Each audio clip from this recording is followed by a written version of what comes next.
saya Ketua Majelis Umat Buddha Theravada Indonesia, Pak. Dan satu kebahagiaan bagi saya pada hari ini bisa menghadiri dalam acara dialog yang sangat luar biasa ini. Dan sangat pertama sekali saya pada hari ini bisa bertemu dengan Pak Habib Rizik yang sangat saya hormati. Dan pada kesempatan ini saya izin untuk bertanya kepada Pak Habib. Saya sering mendengar di media maupun di cerita-cerita dari teman-teman tentang kata-kata kafir, Pak Habib. Untuk itu pada kesempatan ini saya ingin bertanya langsung kepada Pak Habib, apa sih yang dimaksud dengan kafir itu, Pak? Sehingga kami jelas apakah kafir itu yang dimaksud, yang dari kuping yang saya dengar ini salah pengertiannya tentang kafir itu. Karena saya sering mendengar yang disebut kafir-kafir ini Cina-Cina kafir atau apa gitu, Pak Habib. Untuk itu saya mohon supaya langsung bisa mendengar dari Pak Habib langsung, sehingga saya bisa kasih tahu kepada umat-umat, oh kafir itu ternyata salah nih, seperti itu. Terima kasih Pak Habib. Terima kasih kepada Pak Masud. Jadi mengenai istilah kafir ini diambil dari bahasa Arab, dari kata kufrun, huruf kaf, fa, dan ro. Kufrun ini pengertian secara bahasa itu adalah pengingkaran atau kedurhakaan. Jadi siapa-siapa manusia yang mengingkari akan adanya Allah Subhanahu wa Ta'ala, mengingkari kenabian Muhammad, mengingkari Al-Quran, mengingkari hukum Tuhan, bagi umat Islam, saya garis bawahi, bagi umat Islam mereka disebut kafir. Kafir ini istilah. Nah, saya pikir kalau ada umat beragama lain yang menganggap umat di luar agama mereka adalah kafir kepada keyakinan mereka, secara bahasa itu sudah benar. Nah, tinggal yang jadi persoalan adalah bagaimana kata ini jangan digunakan untuk penistaan. Nah, ini yang penting yang mesti kita jaga. Nah, karena itu dalam kesempatan ini saya senang sekali ada pertanyaan ini.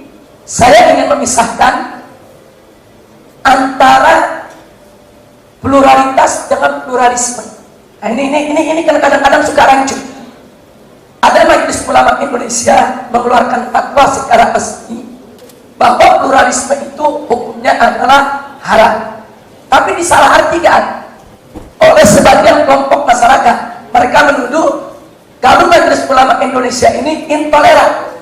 Nah, karena itu di sini yang perlu kita luruskan, bagi kami umat Islam ada istilah pluralitas, ada istilah pluralisme. Pluralitas ialah kebinekaan, kemajemukan, keragaman. Yang kita umat manusia ini terdiri dari berbagai macam suku, budaya, adat istiadat termasuk agama. Nah, ini dalam negara Islam ini disebut, ini pluralitas ini wajib dihargai. Jadi kalau pluralitas itu kami terima, dihargai. Kenapa? Karena ini merupakan satu keniscayaan yang tidak mungkin dalam kehidupan manusia. Umat manusia ini disatukan dalam satu akidah, satu agama, satu suku, satu bangsa, tidak bisa. Allah berfirman dalam Al-Quranul Karim, faqala ta'ala walau sya'a rabbuka laja'ala an-nasa ummatan wahidah wa la yazaluna mukhtalifin.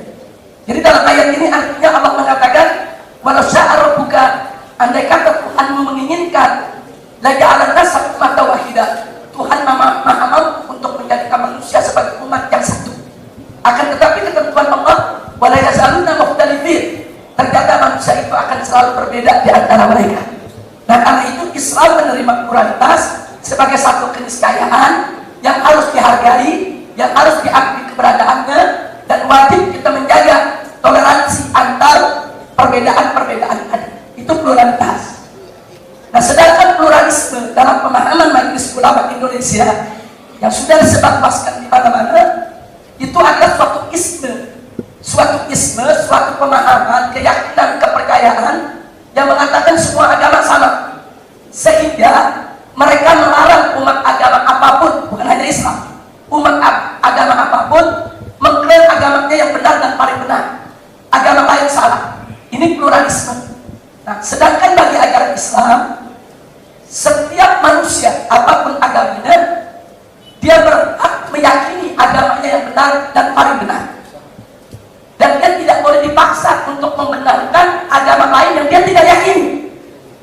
Jadi bagi kami, biarkanlah orang Islam meyakini agama yang benar adalah Islam, yang paling benar adalah Islam, di luar Islam tidak benar. Itu hak dia. Begitu juga biarkanlah seorang Kristiani, seorang Buddha, seorang Hindu meyakini agama kami yang benar dan paling benar. Di luar agama Buddha tidak benar. Itu hak dia untuk berkeyakinan dan untuk beragama. Gak boleh seorang Muslim memaksa Buddha untuk mengakui kebenaran Islam, dan gak boleh seorang Buddha memaksa orang Islam untuk mengakui kebenaran Buddha.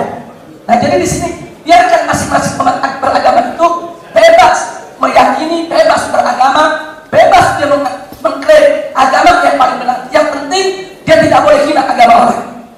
Jadi silakan saja umat Kristiani menganggap bahwa umat Islam itu sudah kafir terhadap Yesus Kristus atau kafir terhadap ajaran Injil dan lain sebagainya. Itu hak mereka untuk menggunakan istilah tersebut. Tapi jangan gunakan istilah tersebut untuk menghujat, untuk mencaci maki.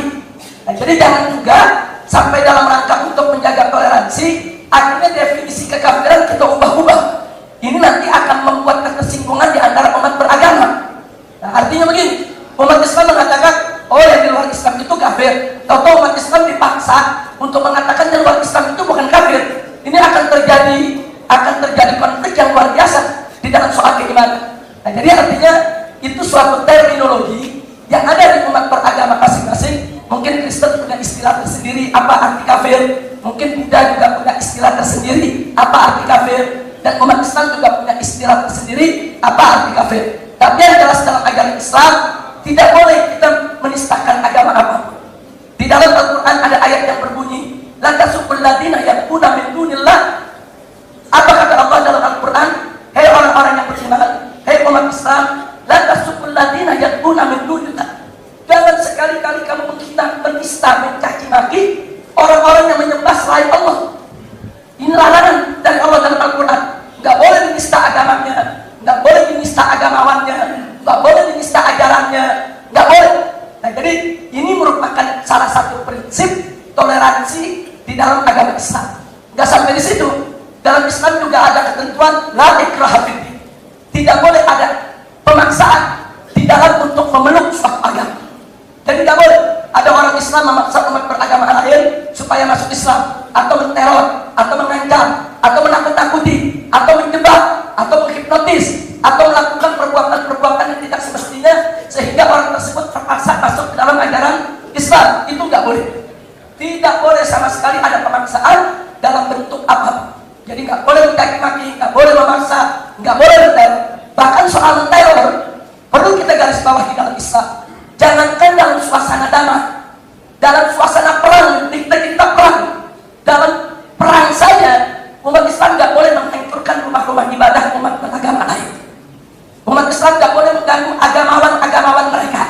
Jadi kalau umat itu sudah masuk ke dalam rumah ibadah mereka bersama umat beragama mereka, dan mereka tidak terlibat dalam konflik peperangan, tidak boleh diganggu.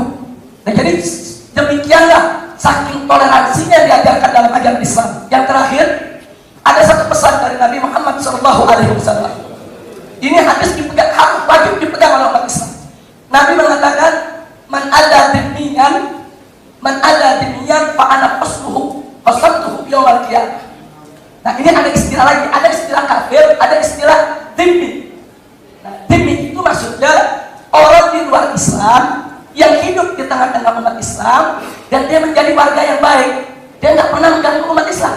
Dia bergaul, dia membangun bersama, dia membangun kebersamaan. Apa kata Nabi? Man ada demi, kalau ada orang Islam yang mengganggu orang-orang non-Muslim, yang tidak mengganggu umat Islam, warga yang baik di tengah umat Islam, fa'ana khasmu, aku akan jadi musuh dia. Khasartuhu yaumal qiyamah, aku musuhi dia di hari kiamat. Jadi artinya Nabi Muhammad SAW sebagai nabi yang umat Islam, sebagai rasulnya umat Islam yang dicintai, sudah memberikan amanah. Jangan coba-coba mengganggu umat beragama lain. Nah, jadi kalau kita bicara konteks jihad itu ditujukan untuk membela diri. Manakala ada musuh-musuh Islam yang menyerang Islam, yang menghancurkan Islam, itu konteks jihad berlaku. Nah, tapi kalau nggak ada serangan, bicara jihad, yang kita bicara adalah dakwah. Tidak boleh memaksa orang di luar Islam, kemudian mengancam, menteror agar mereka itu masuk ke dalam Islam. Tapi kalau mendakwahkan boleh. Oh, mendakwahkan dalam arti kata memperkenalkan Islam kepada umat beragama, silakan dengan cara bil hikmah, itu dengan cara yang penuh hikmah, wal mau'izatil hasanah, dengan pelajaran yang baik, wajadilhum billatii hiya ahsan. Ini perintah Allah. Artinya kalau kau terpaksa harus berdialog, berdebat dengan orang di luar Islam, billatii hiya ahsan, wajib kamu dialog dengan cara yang terbaik. Nah, inilah di antara prinsip-prinsip toleransi dalam Islam. Jadi tidak usah terlalu gerah dengan istilah-istilah dini, istilah kafir dan lain sebagainya. Itu terminologi di dalam pelajaran akidah umat Islam. Yang penting jangan itu dijadikan untuk menghujat-hujat orang. Dan ketemu yang bukan muslim, oh kafir, wah lu bakal masuk neraka loh. Nah ini nggak boleh. Nah, ini dilarang oleh Nabi. Jadi di dalam pergaulan tetap harus bukan muka yang manis, senyum yang indah, kemudian saling membantu, saling menolong, dan seterusnya. Nah, itu yang bisa saya sampaikan sebagai jawab. Terima kasih.